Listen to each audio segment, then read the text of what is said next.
Et bonjour à tous, bienvenue dans cette nouvelle vidéo unboxing.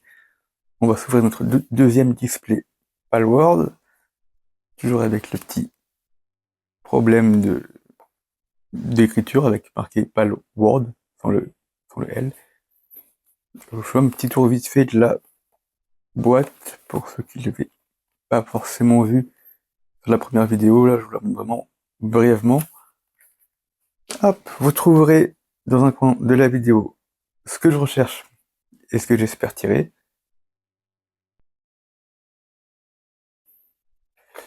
Donc pour rappel quand même, dans une display, il y a 12 packs, il y a 7 cartes par pack. En termes de prix, c'est toujours entre 50 et 60 euros. Et c'est parti, on va s'ouvrir ça tout de suite. Pour le coup là, j'ai pris mes ciseaux comme ça, il n'y a pas de problème.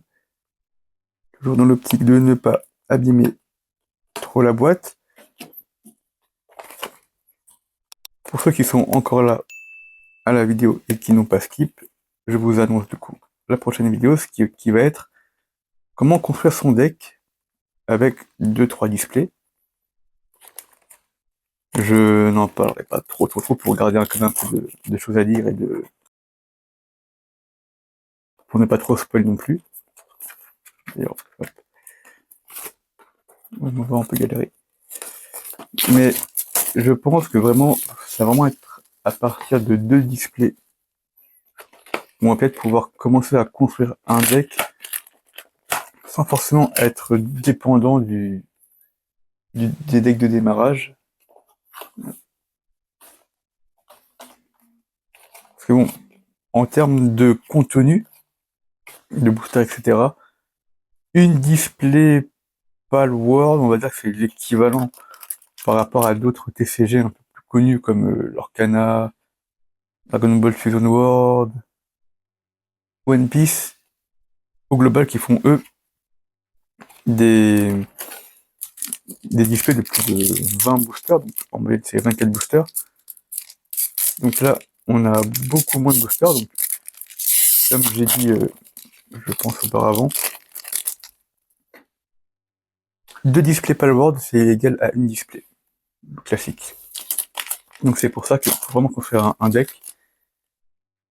C'est vraiment bien d'en avoir au moins 2. Alors, on va commencer par le Direwolf.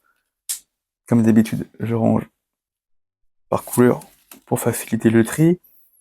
J'espère quand même trouver un FWAC que je n'ai pas du tout eu en une fois, alors que c'est une commune, je crois, dans mes boosters d'avant. Hop, on a le Marette. Je suis content de l'avoir. Le Dictoys. Ah, bah voilà, le FWAC. Non, c'est une Unco. Ah, une Unco, mais je... Au global, pour moi, c'est la meilleure carte A2. Bah, de toutes les cartes A2 qui existent, moi, c'est la meilleure carte du jeu. Voilà. Vous le saurez ici, ceux qui ne connaissent pas encore le jeu, ou trop le jeu, je vous l'annonce, celle-là, faut l'avoir en x4. Le Pingoulette, Roquette, très bonne hop, et dernière carte. Donc, d'ailleurs, j'ouvre un peu, je trouve bien mes cartes, alors que je peux ouvrir comme ça. Comment je vais ouvrir là? Mais je pense que pour l'esthétique, j'aime bien quand même garder un peu des boosters un peu en bonne forme, et c'est vrai que là, hier, je les ai massacrés tellement j'étais hype. Donc là, je vais faire comme ça comme ça.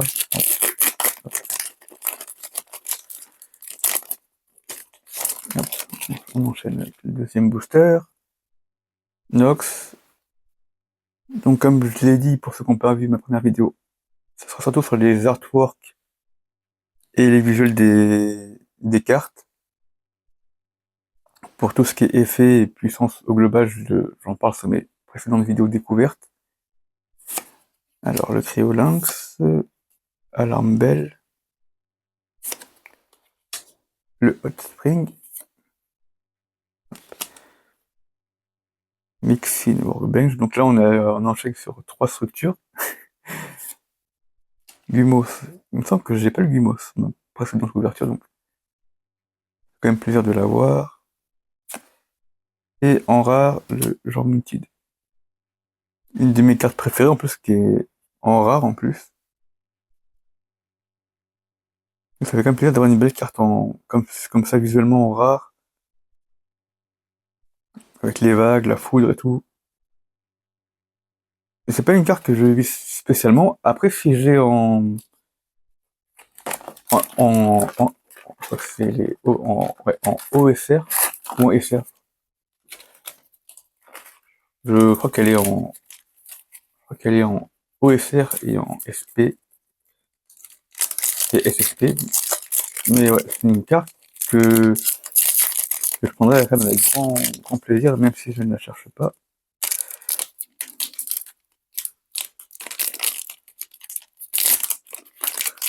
Hop.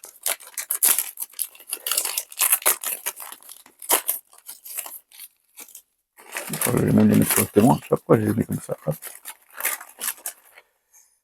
Alors ensuite on a le Tangzi, le Vintage, Typhon, Primitive Furnace.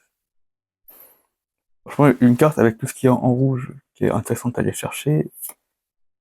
Le Daydream, là. Et ça c'est une carte qu'il faut absolument avoir si on veut jouer Nocturne. J'en parlerai dans la prochaine vidéo. En double rare, le Suzaku. Et une rare, le Reshore. Il y a aussi une carte intéressante, mais la carte est... En fait, l'artwork de la carte est incroyable avec tout ce qui est soleil derrière. En petit spoil, rouge, ce sera une des couleurs à build le plus simple. Si on ouvre que 2-3 displays, même une, on va dire, par rapport à violet ou à vert, qu'on ait peut-être des mécaniques un peu plus poussées. Le Wombo Botan, Wompo Botan, toujours une très jolie carte. Le Sphere Workbench,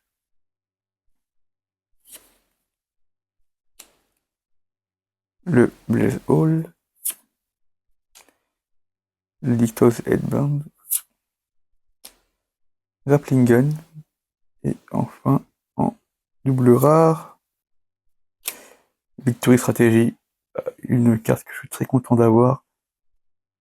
Vraiment, les cartes dresseurs PNJ, c'est vraiment des cartes qui sont ultra polyvalentes et qu'il faut aller chercher, même si des fois ça nous parle pas, ou on sait pas trop dans quoi les incorporer.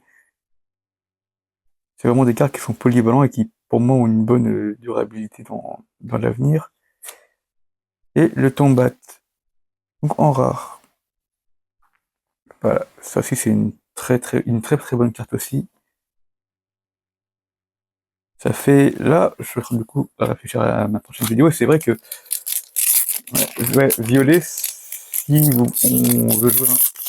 on veut jouer un deck pur violet, ça va être compliqué sur une ou deux displays, quoi. Même trois, ça va être très très dur, parce que je crois que là, c'est la première fois que je la tombe sur deux displays.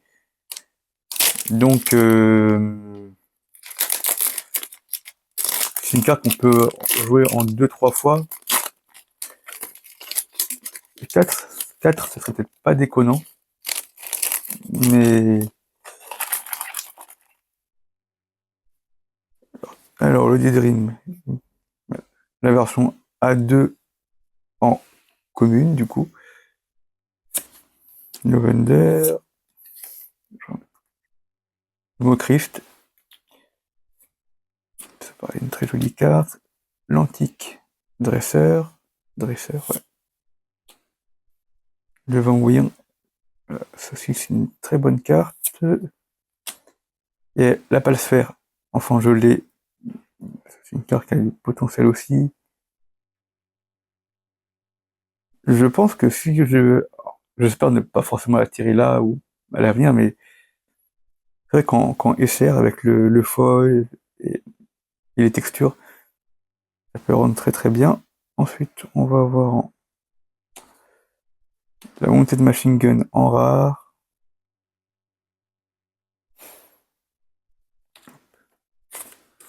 Alors, je vais faire, tac. Là, dernier booster de la colonne. Instant 2.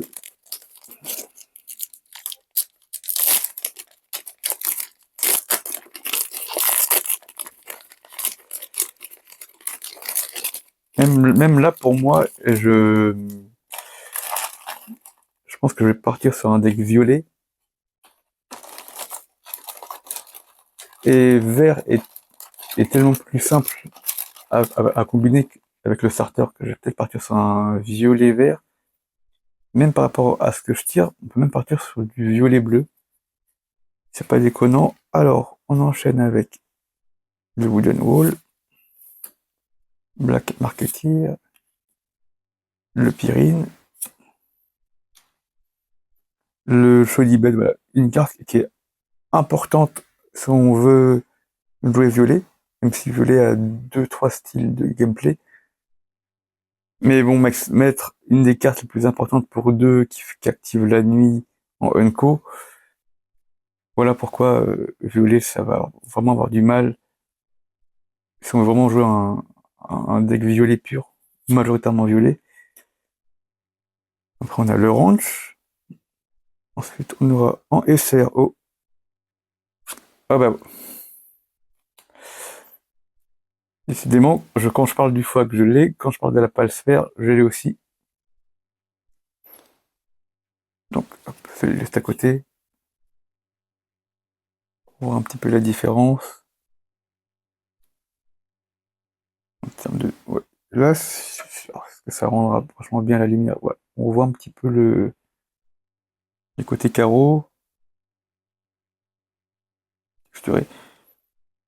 En vrai, entre les SR que j'ai eu hier et celle-ci, je pense que c'est quand même une carte qui va être quand même jouée souvent en bleu. Donc, très content de l'avoir. Et en rare, Lizabi. Ah, pour se faire un petit deck bigard, c'est sympa. Mais il va falloir essayer en choper 4. Et je pense que là, il va falloir peut-être partir sur peut-être une case. Si on la chope pas en SR. Donc la case, ouais, c'est 12 displays, donc je pense que quand même aller la chercher quand même sur peut-être 6 ou 7 si on a de la chance. Display. Le Leaf Monk, Indrenic Lice, pareil, un générateur de nuit, au moins qui est en commune, donc ça peut toujours servir. L'Antique Mirror, le Gumos, une troisième Palsphère. Ouh, j'avais même pas fait gaffe. J'ai une petite Inis en OSR. La carte est simple et efficace. Donc c'est une carte qui peut rentrer dans tous les decks rouges. Ça fait vraiment plaisir de l'avoir en over super rare. Une bonne texture. La carte est magnifique. Et on a en rare le Warsect. C'est le troisième que j'ai. Alors, il nous reste 5 boosters. Donc, potentiellement une à deux doubles rares. Et 2 SR potentiellement. Si on a. Oh, cela je vais ouvrir comme n'importe comment. Si on a de la chance, peut-être un deuxième gros hit. Alors, bon, tant pis, je l'abîme un peu, mais comme il faut. Alors, le Lavender, le Sphere Workbench, le Surfent, Arana Hope, pareil, qui est une très bonne carte, qui est en unco. Et si on veut vraiment jouer agressif, c'est vraiment une carte qu'il nous faut et qui est vraiment, on va dire, plus simple à avoir que les autres cartes qu'on a eu plus tôt. En rouge, le Dumud, Kitsune, et en rare, le Pyrine. Ok. Noc, pareil, la carte est assez jolie. On a un petit style un peu asiatique au niveau design et tout, et DA, décor. Donc je suis content de l'avoir. Elle coûte un peu cher, mais c'est une carte qui peut se combiner avec le pâle violet à 7. C'est pas le Shadow Beak, je crois que c'est le L-Pire ou un truc comme ça. Donc moi ça renforce mon deck violet. Mais, hop. Je crois qu'on a 82-84 cartes par display, donc réparties sur 4 couleurs. Ça fait une moyenne vulgairement d'environ 20 cartes de chaque couleur. Donc on n'a même pas de quoi faire un deck. C'est pour ça que c'est bien d'avoir 2 displays pour monter un peu les taux à 40. Et encore à 40, encore une fois, chaque couleur a des mécaniques différentes. Donc on peut avoir 2-3 mécaniques par couleur. Donc les cartes ne matchent pas forcément même ensemble en étant de la même couleur. Donc là on a le Full Moon Egg, le Maxiplengen, le Pyrine, Vanvir, je suis très content de l'avoir, encore un Fouac. Il met du temps à arriver, mais il est là. En double rare, Elzéphir. Ah bah tiens, voilà. J'en parle, elle arrive encore, là c'est ma 3e. Sachant que celle d'avant, je l'ai vraiment tombé sur un booster en loose dans les decks. Et on aura l'antique Curtain en rare.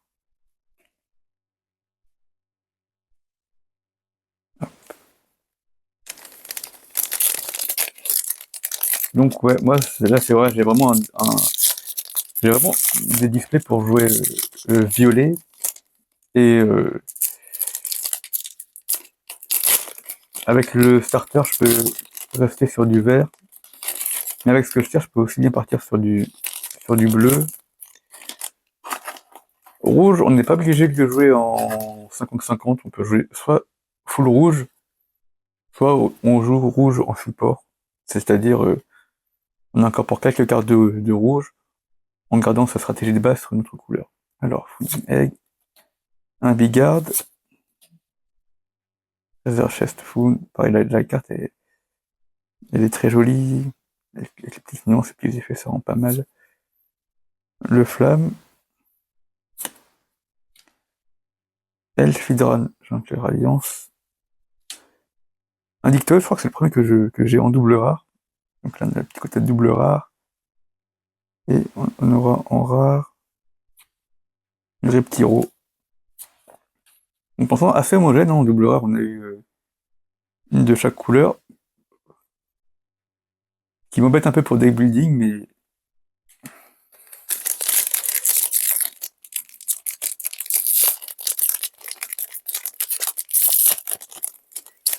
donc là il reste 2 boosters, donc potentiellement l'étoffe, je crois que l'étoffe va être encore moins bon que celle que j'ai ouvert en premier. Blessing, Slary Loop, Aurora Guide, le Sparkit, le Fox Park. Ah, la SR. Ah, c'est pas une bonne SR en soi. Mais bon, le Dream, qui est quand même plus vieux que la version normale, mais pour une SR, on espérait avoir plutôt des cartes genre double rare, ou un peu plus imposantes comme les Lucky, mais la carte est quand même jolie. Et c'est une carte qui va être jouée, donc. Noir, Mid Cleaver.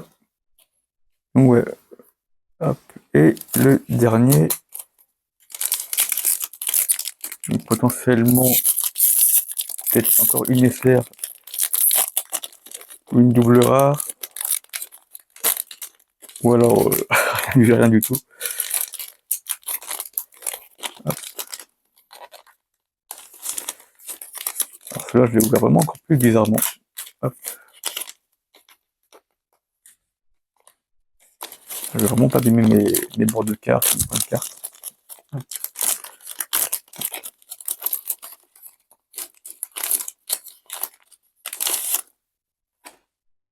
Alors, dernier booster avec encore un Vigard. On va dire All. Treasure Chest Fund. Un Velet, pareil, une jolie carte. Le Wampo. Univolt. Et une rare pour finir. Le Bushi. Et c'est le dernier booster. Donc, aïe, il y en a eu quand même des belles cartes. Mais ouais, on a eu le quota minimal, on va dire, je pense. Allez, je range tout ça et on se retrouve juste après. Donc, nous voilà pour la conclusion en seul et unique over super rare. Là, j'en prends Nice, la Palsphère en SR, accompagnée de ça.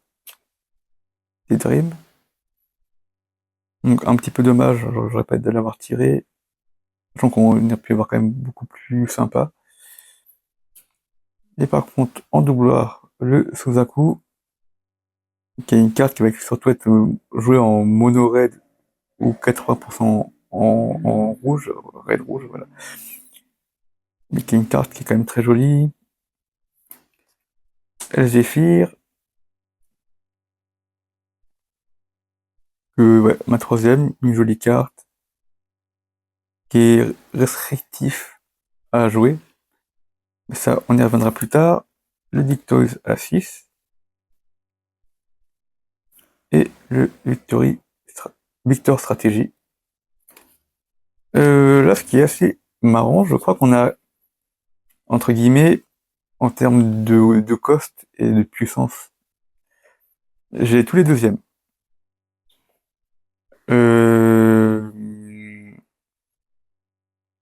Pour le violet, en 1, c'est le Shadowbeak. En rouge, c'est le Jormintide. Et en vert, c'est la Liline. Voilà. En bleu, c'est le Filet. Accompagné de... Ensuite... sur les raretés, ouais, c'est l'Orlaxorus, on va dire. Et j'ai eu aucun Filet. Ça fait très très mal. De display de pas réussir à en avoir topé une. J'ai quand même eu les 3... Enfin, les 4 stratégies, au moins en x1. Donc ça, c'est quand même assez sympa. Et on se retrouve pour la prochaine vidéo deck building. À bientôt!